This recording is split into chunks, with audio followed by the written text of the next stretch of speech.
Et bonjour à toi, j'espère que tu vas bien. Bienvenue pour cette nouvelle vidéo YouTube. Aujourd'hui, on va voir ensemble ma première opération immobilière de A à Z.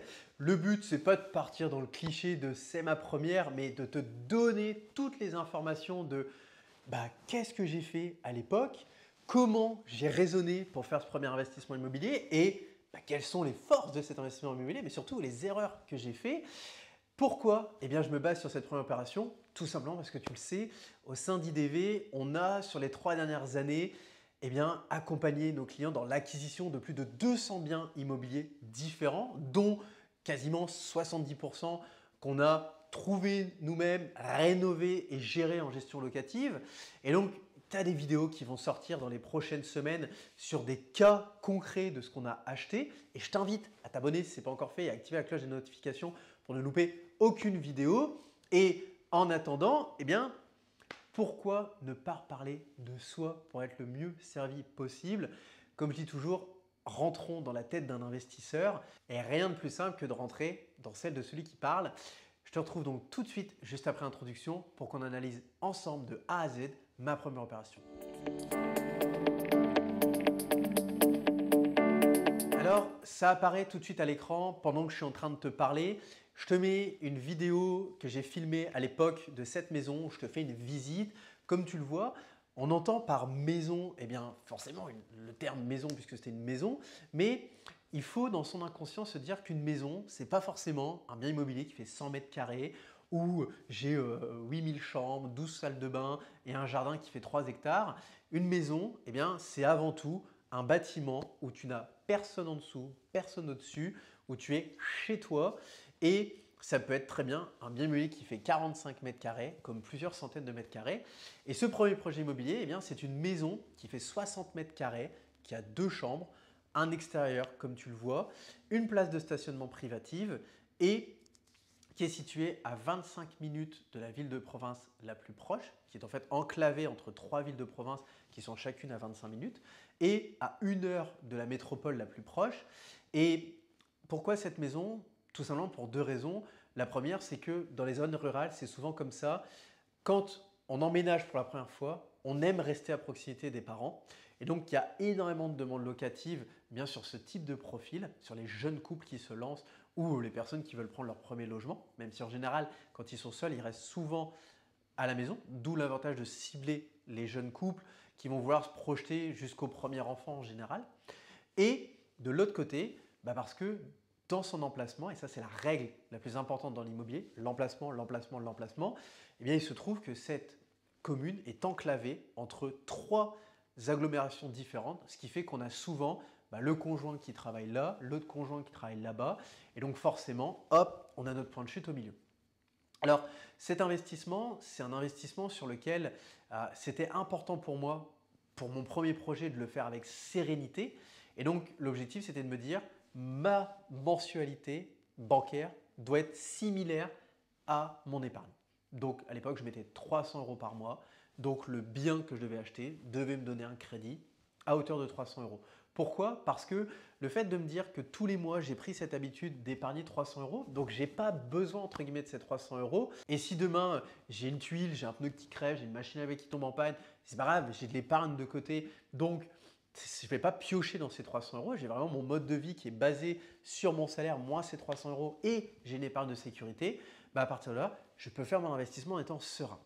Et quand je suis tombé, en faisant ma recherche sur ce bien immobilier, j'ai tout de suite eu un coup de cœur, pas un coup de cœur immobilier, parce qu'il ne faut jamais confondre un investissement locatif avec l'achat de sa propre résidence principale, mais pour autant, il faut avoir des coups de cœur dans le sens de se dire « moi-même, j'y vivrai à l'intérieur ».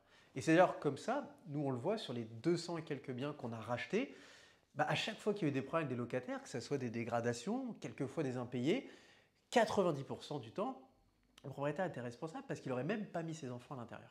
Et à partir du moment où vous achetez un logement et que vous dites « je me sens bien dans la pièce, moi-même j'y vivrai et moi-même j'y mettrai mes propres proches », vous avez tout gagné.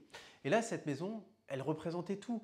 Elle est bien placée, on stationne facilement, j'ai 2 chambres, c'est lumineux, c'est ni trop petit ni trop grand. À partir de là, vous avez vraiment une feuille de match qui sur le papier est gagnante.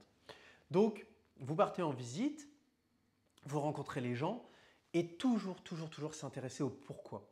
Pourquoi vous vendez? Et là, je tombe sur une dame, vraiment, il faut le dire, adorable, qui vendait parce qu'elle était mutée à 1000 km de là et elle ne se sentait pas à l'aise avec le fait de mettre sa maison en location et de la garder. Elle préférait se libérer de toutes les attaches qu'elle avait dans la région et de partir l'esprit serein et de se servir également du capital qui était isolé dans le crédit du bien immobilier, dans le bien immobilier, pour avoir un apport pour pouvoir acheter par chez elle parce que la région dans laquelle elle partait, il faut le dire, était beaucoup plus onéreuse.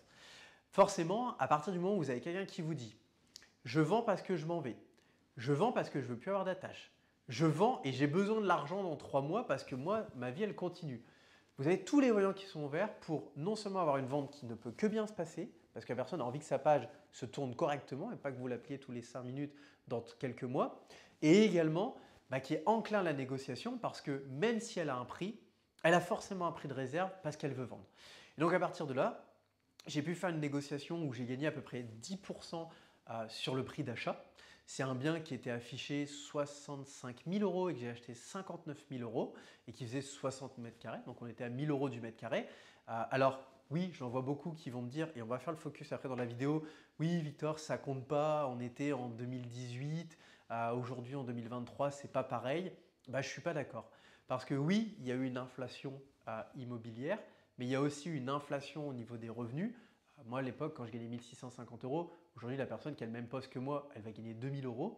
Donc, finalement, les choses se sont suivies et quelqu'un qui, à l'époque, aurait mis 300 euros de côté, aujourd'hui, en prenant l'inflation, on mettrait peut-être 400. Donc, finalement, la hausse des taux, elle est comblée par la hausse des salaires et la hausse des prix de l'immobilier, elle est comblée par le fait que là, tout le reste a suivi. Donc, aujourd'hui, je suis convaincu que mathématiquement, si je refaisais la même opération, j'aurais les mêmes chiffres. Ça, c'est une certitude. Donc là, une fois que vous achetez votre bien immobilier, vous rentrez dans cette phase de l'acquisition chez le notaire. Vous avez toute cette phase qui se passe où vous pouvez faire votre recherche de financement, vous faites vos devis travaux. Et une fois que vous devenez propriétaire, c'est là, entre guillemets, que le jeu commence réellement.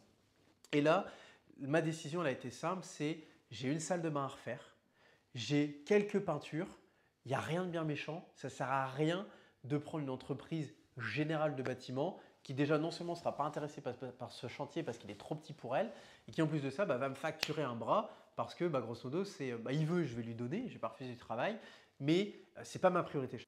Et donc dans ces situations-là, le meilleur c'est de passer par des auto-entrepreneurs qui non seulement vont faire les choses à cœur parce qu'ils sont passionnés, mais qui en plus vont vous le faire avec un rapport qualité-prix qui est extrêmement juste. Et c'est ce qui s'est passé à l'époque. On a fait à peu près 1 mois de travaux et à la fin des travaux, on a un très beau rendu, on est satisfait de ce qu'on a mis en place et là arrive la phase de mise en place des annonces. Et là, impressionnant, je n'aurais jamais cru ça. Le chiffre est resté gravé dans ma tête tant c'était exceptionnel. J'ai mis l'annonce le vendredi soir, j'ai fait 17 visites sur le samedi et le dimanche. Mais vraiment, le lendemain, impressionnant. J'ai trouvé un couple, vraiment, le couple coup de cœur, où vous vous dites, mais en fait, ça pourrait être moi, je me retrouve en eux, on partage les mêmes valeurs, etc.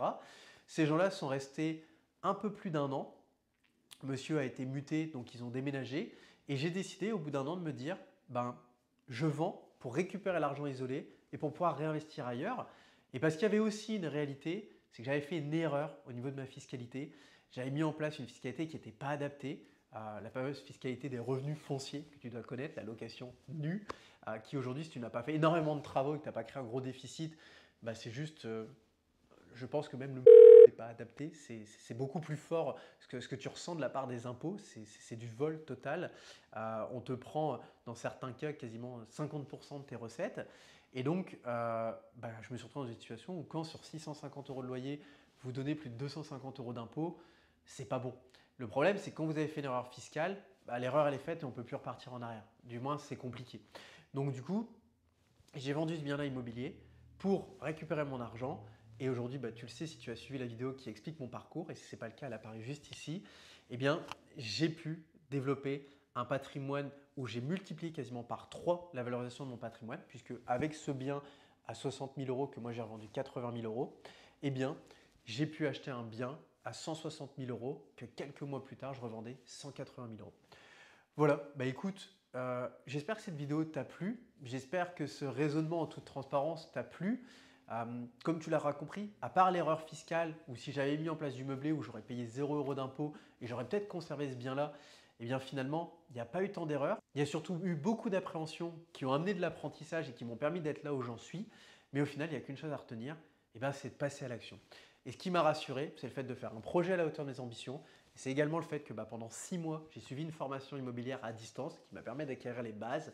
Et aujourd'hui, c'est l'ascenseur que je peux te renvoyer. C'est que si tu as la volonté d'investir dans l'immobilier, si tu es dans cette dynamique où tu veux toi-même développer tes revenus, c'est-à-dire apprendre à manager ton épargne, apprendre à développer des revenus complémentaires, apprendre à investir, eh bien, je suis là pour t'aider. Je suis là justement pour te tendre la main et te guider étape par étape pour te suivre pendant 3 mois, 6 mois, 12 mois, 18 mois, selon ce que tu as besoin, pour qu'on puisse grandir ensemble et que tu puisses toi aussi transformer ta vie grâce à la mise en place de revenus complémentaires.